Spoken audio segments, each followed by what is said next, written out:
जय मसीह की दोस्तों, जहाँ तक बात आती है शैतान की और शैतान की कामों की या शैतान की शक्तियों की, अंधकार की, नेगेटिव शक्तियों की, तो बहुत से लोग भय खाते हैं। यहाँ तक कि दोस्तों कमज़ोर मसीही भाई बहन भी इन दुष्ट आत्माओं की शक्तियों से बहुत ही भय में रहते हैं, या यूँ कहे कि उनका जीवन भी पूरा भय के साथ बीतता है दोस्तों। हाँ दोस्तों, जहाँ पर बात आती है अंधकार की कोई भी शक्तियों की, नेगेटिव शक्तियों की, तो बहुत ही लोग भय में और डर में जीवन जीते हैं दोस्तों। यहाँ तक कि कई मसीही भाई बहन भी बहुत ही भय में रहते हैं। जहाँ तक सवाल है कि कुछ लोग तो ऐसे भी रहते हैं कि रात को 12 बजे के बाद में अगर उसे बाहर भी निकलना हो तो वह किसी को साथ में लेकर जाते हैं, या बहुत ही डर में उनका जीवन रहता है कि कहीं से भी कुछ भी आ जाएगा या कोई भी हमारे पास अचानक से कोई निकल आएगा। हाँ दोस्तों, कई मसीही भाई बहन भी भय में रहते हैं। जहाँ पर बात आती है शैतान की या शैतान की नेगेटिव शक्तियों की, तब कई मसीही भाई बहन जो कि परमेश्वर के वचनों को नहीं जानते, ज़्यादातर उन लोगों का जीवन बहुत ही भय के साथ बीतता है दोस्तों कई लोग यह दावा करते हैं कि मैंने रात में 12 बजे के बाद कुछ विचित्र वस्तु देखी, बहुत ही वाइट कलर की थी या इस जगह से गुजर रही थी, या फिर कई लोग तो ऐसी अनसुनी बात करते हैं कि जिस पर विश्वास करना भी नामुमकिन होता है दोस्तों। परंतु दोस्तों, क्या शैतान या शैतान की कोई शक्ति होती है जिनसे बहुत ही लोग भय खाते हैं? दोस्तों, यह सत्य है या यह सिर्फ और सिर्फ सुनी सुनाई बात है? इसके बारे में बाइबल क्या कहती है, उस पर हम थोड़ा ध्यान देंगे कि बाइबल का परमेश्वर वचन इसके बारे में क्या कहता है। क्या सही में शैतान या शैतान की शक्तियाँ होती है? क्या सही में शैतान होते हैं? शैतान की आत्मा या जिसे दुष्ट आत्मा भी कहते हैं, क्या ऐसी आत्माएं होती है? दोस्तों, कई ऐसे सवालों के ऊपर हम बात करेंगे, चर्चा करेंगे बाइबल के वचनों के आधारित। दोस्तों, आज के इस विषय में मैं कुछ ही ऐसी बातों को आपको बताऊंगा और आने वाले विषय में भी इसके बारे में बाइबल के वचनों के आधारित हम बहुत सी अद्भुत अनोखी बातों को करेंगे। तो दोस्तों, अगर आप इस चैनल पर नए हो तो सब्सक्राइब कर सकते हो दोस्तों, एक बात तो हर एक आम व्यक्ति भी जानते हैं कि अगर सत्य है तो झूठ भी है, अगर अच्छाई है तो बुराई भी है, अगर परमेश्वर है दोस्तों तो यह संभव है कि शैतान भी है दोस्तों। परंतु दोस्तों, इसके बारे में बाइबल का परमेश्वर वचन क्या कहता है, उसके बारे में हम वचनों से देखें। आइए हम ऐसे ही बाइबल के वचनों के आधारित कुछ ऐसी बातों को करेंगे दोस्तों, जो कि आपको कई हद तक सोचने पर भी मजबूर कर सकती है। दोस्तों, बाइबल में शैतान के बारे में क्लियर रीति से इतनी खुली हुई बातें नहीं लिखी है, परंतु ऐसे कई अनोखे वचन हैं कि जिनको पढ़कर हम शैतान की बहुत ही ऐसी बातों को समझ सकते हैं। अगर हम उन वचनों पर ज्यादा जोर दें, ज्यादा ही उस वचनों पर फोकस के साथ हम अगर उस वचनों को पढ़ें, तो हमें शैतान के बारे में कई ऐसी अनसुनी बातों को आप और मैं जानने पाएंगे दोस्तों। परंतु दोस्तों, ऐसा अक्सर होता है कि लोग भय में ना जीवन जिए, लोग डर में ना जीवन जिए। इसीलिए परमेश्वर जो है ऐसी बातों को ऐसे व्यक्तियों पर ही प्रकट करता है जो कि परमेश्वर के वचनों से भरे हुए हो, जो कि परमेश्वर के वचनों को साथ लेकर चलते हो, और ऐसी हर एक नेगेटिव शक्ति पर जो कि यीशु मसीहा ने हमें विजय दिलाया है, क्रूस की मृत्यु के द्वारा यीशु मसीहा ने विजय दिलाया है। उन बातों को जो जानते हैं, जो प्रभु यीशु मसीहा ने जो हमें विजय दिलाया है शैतान पर या शैतान के हर एक कामों पर, ऐसे लोगों के ऊपर ही परमेश्वर ज्यादातर प्रकट करता है दोस्तों। इफिसियों की किताब में इसके बारे में बहुत ही अद्भुत वचन हमें मिलता है, जो कि इस पर अगर हम ज्यादातर ध्यान दें, जहां पर यूं लिखा है कि हमारा यह मल युद्ध लहू और मांस से नहीं है, परंतु प्रधानों से और अधिकारियों से और इस संसार के अंधकार के हाकिमों से है। और उस दुष्टता की आत्मिक सेनाओं से है जो आसमान में है। दोस्तों इस वचन में उन अधिकारियों की बात नहीं हो रही है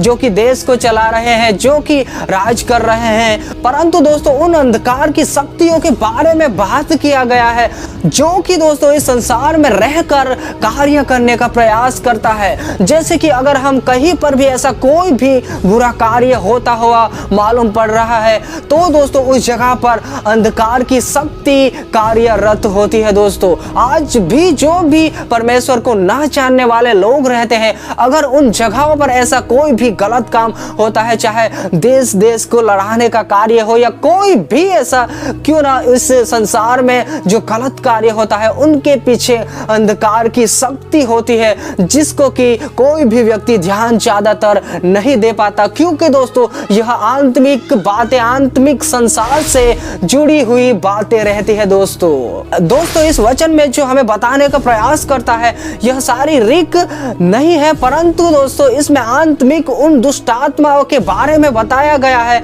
जो कि ऐसे ही अधिकारियों के द्वारा भी कर सकती है। दोस्तों अगर हम दुनिया में ध्यान दें तो ज्यादातर जो कई ऐसे मसीही लोगों के ऊपर भी कई लोग जो प्रभु को ना जानने वाले रहते हैं, वह जो भी कुछ भी गलत काम या मारपीट या ऐसे कुछ कामों को करते हैं वह उसकी तरफ से नहीं परंतु शैतान की शक्ति उसके पीछे रहती है जो कि उनके माध्यम से मसीही लोगों को सताने का कार्य करती है। अगर दोस्तों इस वचन के हम अंतिम भाग को देखें तो वहां पर यही हमें समझाने का प्रयास किया गया है कि उस दुष्टता की आत्मिक सेनाओं से जो आकाश में है, जो आसमान में है, हाँ दोस्तों आकाश में भी ऐसी दुष्ट आत्मा की शक्तियां हैं जो कि हमारी प्रार्थना को रोकने का भी प्रयास करती है कई बार। दोस्तों इस संसार में भी शैतान की ज्यादातर देखा जाए तो कई लोग शैतान के वश में है। दोस्तों आज जो भी इस संसार में गलत काम हो रहा है, चाहे वह प्रभु के लोगों को सताना हो, चाहे व्यभिचार या किसी का कोई भी मर्डर हो या कोई भी चोरी हो, लूटपाट हो या कई ऐसी बातें जो कि परमेश्वर के वचनों के खिलाफ है, वह अंधकार की शक्ति उसके पीछे रहती है। दोस्तों इसके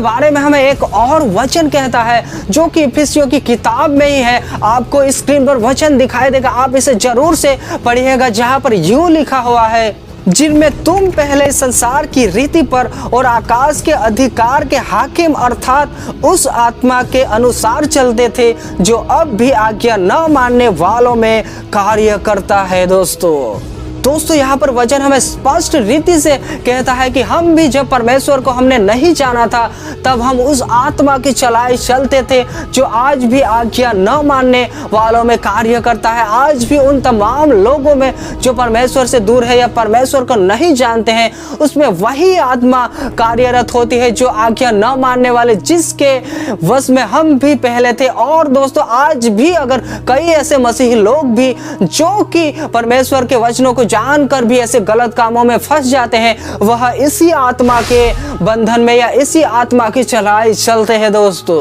और दोस्तों इसमें कोई भी शक नहीं कि शैतान आज भी सिर्फ अन्य लोगों को ही नहीं, जो प्रभु को ना जानने वाले लोगों को ही नहीं, परंतु ऐसे कई मसीही भाई बहनों को भी अपने वश में करने का प्रयास करता है। क्योंकि जब भी कोई भी व्यक्ति दोस्तों प्रभु को जानने लगता है और नया जन्म प्राप्त करता है, तब से शैतान की यह प्रयास जरूर करता है शैतान कि उस व्यक्ति को वह जहाँ पर पहले था, जिस पाप में पहले था, उस जगह पर वापस ले जाए। इसके लिए शैतान बहुत ही प्रयास करता है, उसके जीवन में बहुत ही ऐसी परेशानियों को लाएगा, उस व्यक्ति के जीवन में बहुत सी ऐसी योजनाओं को बनाएगा कि जिससे वह व्यक्ति थक कर हार कर परमेश्वर से दूर जाने लगे।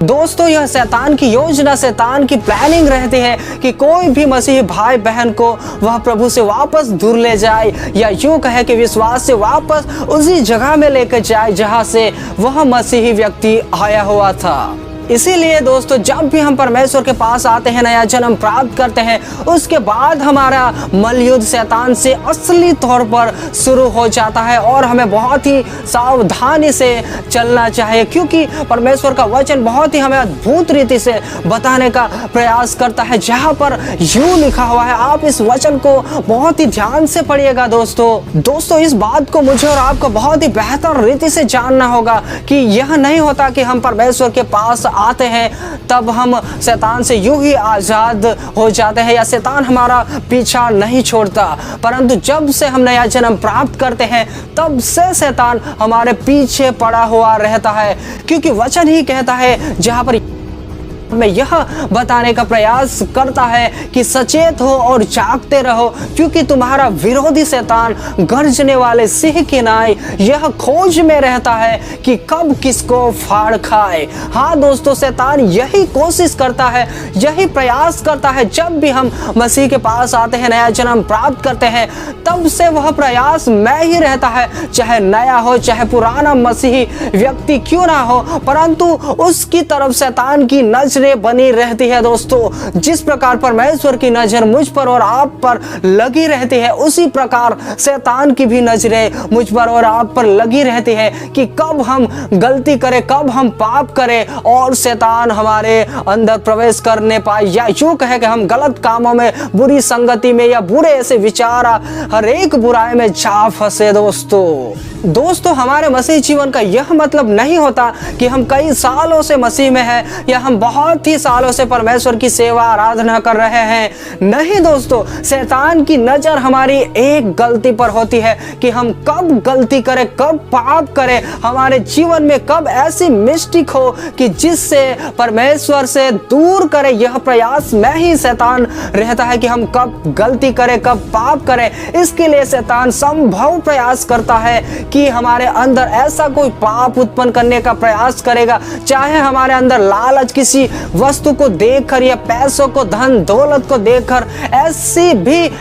भी तरीके से शैतान कार्य करने का प्रयास करता है और हम परमेश्वर से दूर होने पाते हैं। दोस्तों इसीलिए दोस्तों यहाँ पर वचन यह हमें समझाने का प्रयास करता है कि सचेत हो और जागते रहो, क्योंकि तुम्हारा विरोधी शैतान गर्जने वाले सिंह की नाई सिर्फ यही खोज में रहता है कि कब किसको फाड़ खाए। हाँ दोस्तों, शैतान सिर्फ यही खोज में रहता है कि आपको और मुझको कब पाप में गिराए, कब फंसाए और परमेश्वर से दूर लेके जाए।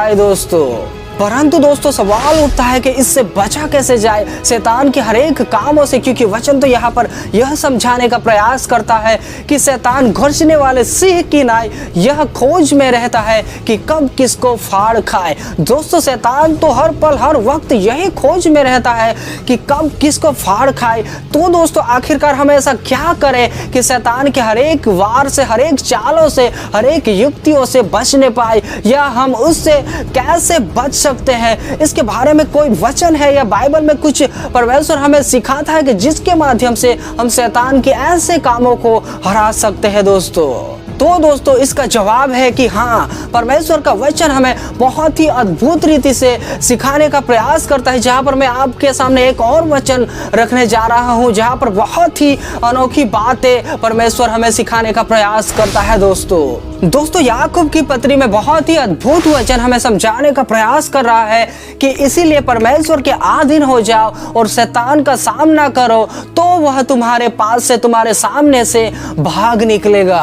हाँ दोस्तों, शैतान को डराया जा सकता है, शैतान को धमकाया जा सकता है, परंतु कैसे? इस जगह पर परमेश्वर का वचन हमें यह समझाने का प्रयास करता है कि परमेश्वर के अधीन हो जाओ, अधीन हो जाओ। यानी कि सिर्फ और सिर्फ यह नहीं कि हम सिर्फ प्रार्थना में जाए, संडे चर्च में जाए, घर पर प्रार्थना करें या कई मीटिंग को अटेंड करें, ऐसा नहीं है दोस्तों। परंतु अधीन होने की जहां पर बात आती है, तो दोस्तों हमें उसकी हर एक बातों को मानना है, हमें हर एक आज्ञा को मानना है दोस्तों। जो भी परमेश्वर कहता है उसके अनुसार हमें करना है। और वह हम कैसे कर सकते हैं दोस्तों? बाइबल में जो वचन लिखे हैं उसके बगैर हम परमेश्वर की इच्छा योजना को नहीं जान सकते। जब हम परमेश्वर जो भी हमें जो गाइडलाइन देता है वचनों के आधारित अगर वैसा ही करेंगे तो शैतान को हम हराने पाएंगे। हमारे जीवन में हर एक क्षेत्र में हम शैतान को हराने पाएंगे जब हम परमेश्वर के अधीन रहेंगे यानी कि परमेश्वर की आज्ञाओं को मानेंगे, परमेश्वर को जो अच्छा लगता है वह करेंगे। तो दोस्तों जरूर शैतान का कोई भी आपके जीवन में वार सफल नहीं होने पाएगा। हाँ दोस्तों, शैतान का कोई भी वार आपके और मेरे जीवन में सफल ना होने पाएगा, परंतु परमेश्वर उसे आप ही लड़कर दूर भगाएगा दोस्तों अगर हमारे पास परमेश्वर के वचन भी है, परमेश्वर के हर एक हथियार है, परमेश्वर के वचनों को हम जानते भी है, परंतु दोस्तों अगर हम उसके अनुसार नहीं करेंगे, अगर जिस प्रकार इस जगह पर वचन कहता है कि परमेश्वर के अधीन हो जाओ और शैतान का सामना करो, तो वह तुम्हारे पास से तुम्हारे सामने से भाग निकलेगा। दोस्तों अगर हम अधीन नहीं रहेंगे परमेश्वर के, तो कभी भी शैतान आपके और मेरे पास से नहीं भाग निकलेगा। आप और मैं चाहे कितनी भी प्रार्थना करें या कितना भी जोर लगाए प्रार्थना के माध्यम से, तो भी शैतान कभी भी नहीं दूर हटेगा। दोस्तों केवल और केवल शैतान डरता है तो वह है परमेश्वर के वचन से दोस्तों,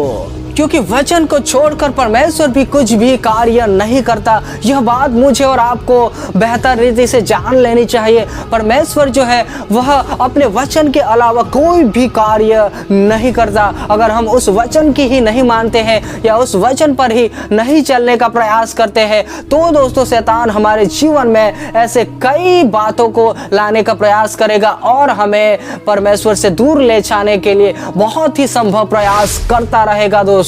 इसीलिए दोस्तों हमारे जीवन में परमेश्वर के वचन रहना बहुत बहुत जरूरी है, जिससे कि हम हर एक उस शैतान का सामना कर सके और उसे हमारे पास से भगाने पाए। आज जो भी मसीही व्यक्ति मसीह में विजयवंत जीवन जी रहा है, उसके पास वचन, वह वचन के आधारित अपने जीवन को जीता है दोस्तों, ताकि उसके जीवन में शैतान का कोई भी वार ना होने पाए दोस्तों। अगर मैं और आप अपने जीवन में विजयवंत जीवन जीना चाहते हैं या शैतान के हर एक वार को नष्ट करना चाहते हैं, तो परमेश्वर के वचन हमारे अंदर जरूर होना चाहिए और हमें प्रार्थना करने से कभी भी आलस या प्रार्थना से कभी भी दूर नहीं होना चाहिए दोस्तों। हमारे जीवन में प्रार्थना और वचन जरूर से जरूर होने चाहिए, जिससे कि हम शैतान के हर एक कामों को, शैतान की हर एक युक्तियों को तबाह कर सके दोस्तों, ताकि दोस्तों हम किसी भी परीक्षा में ना पड़े। जिस प्रकार वचन हमें समझाने का प्रयास करता है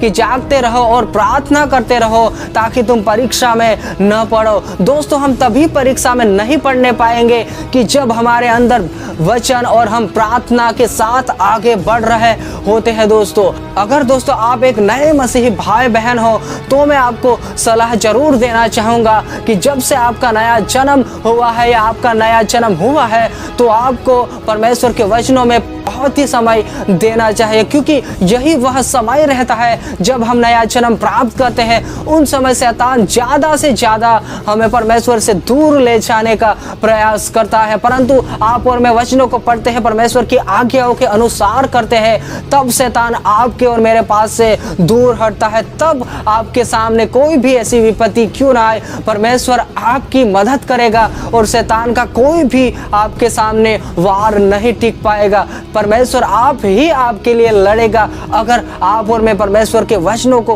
पढ़ते हैं, परमेश्वर की आज्ञा के अनुसार चलते हैं तब दोस्तों। क्योंकि दोस्तों जब भी कोई नया मसीही व्यक्ति प्रभु को ग्रहण करता है और नया जन्म प्राप्त करता है, तब शैतान ज़्यादा से ज़्यादा प्रयास करता है कि उस व्यक्ति को परमेश्वर से दूर ले जाए। अगर आप वचन और प्रार्थना को पकड़े रहते हैं, तब आप एक विजयवंत मसीही जीवन जीने पाते हो दोस्तों। इस मैसेज में इतना ही। हम आने वाले मैसेज में बहुत ही वचनों के आधारित बातें करेंगे जो शैतान के कामों को आप नष्ट कर सकते हो, या यूं कहे शैतान आपसे भी डरने लगेगा अगर आप इन वचनों के आधारित अपना जीवन जीते हो और परमेश्वर को पहला स्थान देते हो, परमेश्वर की आज्ञाओं को पहला स्थान देते हो। अगर आप परमेश्वर के अधीन रहते हो यानी कि उसके वचनों के आधारित जीवन जीते हो, तो जरूर से जरूर आपके जीवन में भी दोस्तों, आपके और मेरे जीवन में या कोई भी व्यक्ति क्यों ना हो, उसके जीवन में शैतान कोई भी ऐसे हमले ना करने पाएगा या शैतान की कोई भी युक्ति सफल ना होने पाएगा उन तमाम व्यक्ति के जीवन में जो भी परमेश्वर के वचनों के आधारित जीवन जीता है। दोस्तों, सबको जय मसीह की।